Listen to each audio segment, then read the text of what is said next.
I'm here today to talk about one of my favourite movie poster artists of all time, Alvin. Picked out some of my favourites and let's take a look at them right now. Here's the very first one, it's Flatliners. Got a lot of good memories from this film because I mentioned on loads of commentaries, but the people who used to live across the road from me used to let me watch loads of films that they'd rented, and over the years seen tons and tons of great stuff. But it was where I first become a fan of Joel Schumacher, seeing this film, and got me into like horror because it's got them horror overtones and things like that.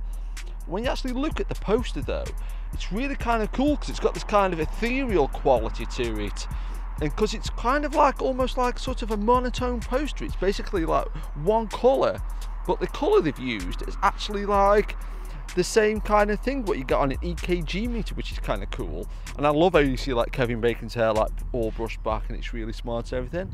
But that's Flatliners.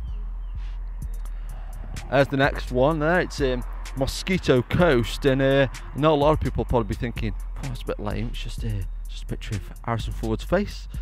But the thing I've always kind of loved about just this kind of art generally, when you look at like people like Bob Wakelin or Drew Struzan, is how these kind of drawings can be drawn that well. It's almost like photorealistic.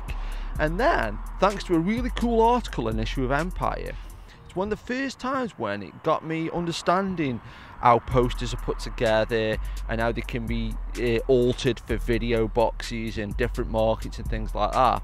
But in this article in Empire, it's got this poster that's behind me, and it's also got the alternate video box where this took off Harrison Ford's glasses and his hair was hanging down a bit, and it was like looked a bit more like action packed and stuff like that. So I always liked that poster for that reason. But here's the next one.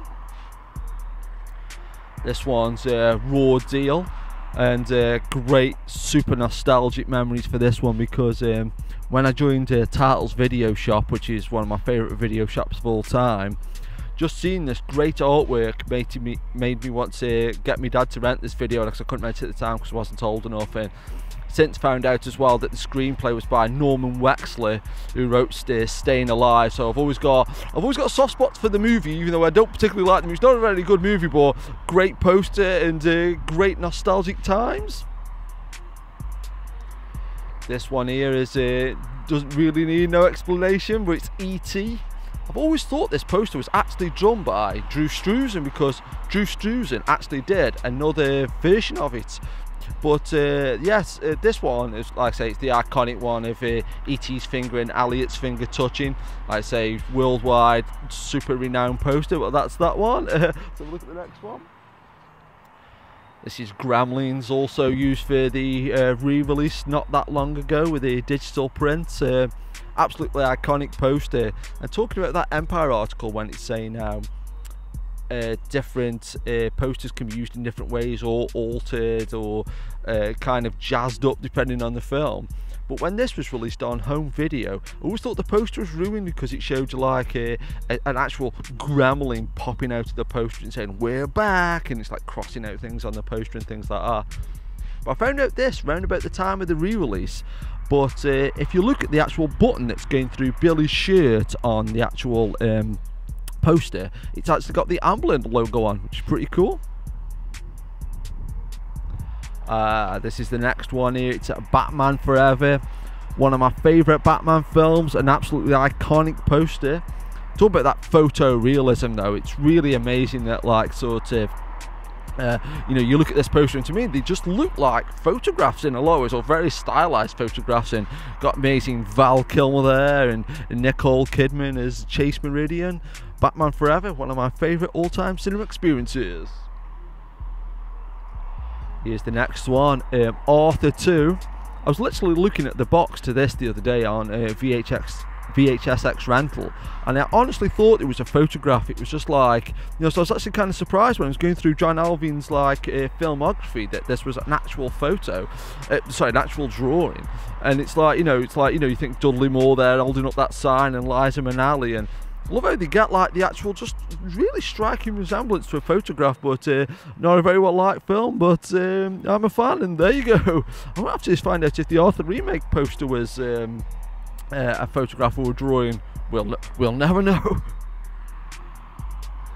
There's the next one there, Golden Child. And like say, I know a lot of this channel's about nostalgia and so, oh, I remember when I was a lad, but I distinctly remember going to see this film, and I think partly just because of the poster. I mean, you got like Eddie Murphy there, you know, he's like looking all cool, and Eddie Murphy is the chosen one, and I think it's kind of like almost like a forgotten Eddie Murphy film. If you even say to people, oh, Eddie Murphy in his prime, name some of his films, and it'd be like Start a Roar, when they're saying Beverly Hills Cop, 48 Hours, Trading Places. Nobody ever mentions Golden Shark, but it's a great movie as Brother Sinanumski. And talking about questionable accents, he has Short Circuit. I know I mentioned Short Circuit at any possible opportunity, but absolutely love this poster. Actually inspired me to paint myself. I did my crazy interpretation of the scene on the mountain when Newton Crosby is finally figuring out that number 5's alive, and got that brilliant clouds and everything.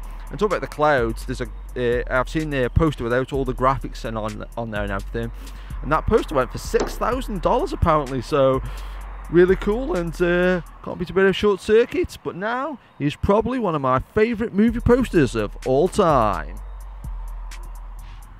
It's the poster for Stallone Cobra. Absolutely iconic in my mind. I didn't see Cobra until way after the fact, but this poster is made by the album, the computer game, and just become a solid fan favourite of this movie ever since then. Absolutely love the actual image of like the laser coming out of the laser sight, and the way they've got his stubble and the mirrored sunglasses and everything like that. And I'm sure when he uses a laser sighted gun in the Expendables, it's a little bit of a homage to Cobra. Well, I also took it as such, but there you go, there's the great John Alvin. If you ever see any of his art, buy some so you can have it in your living room, and don't remember, oh actually remember to keep it locked.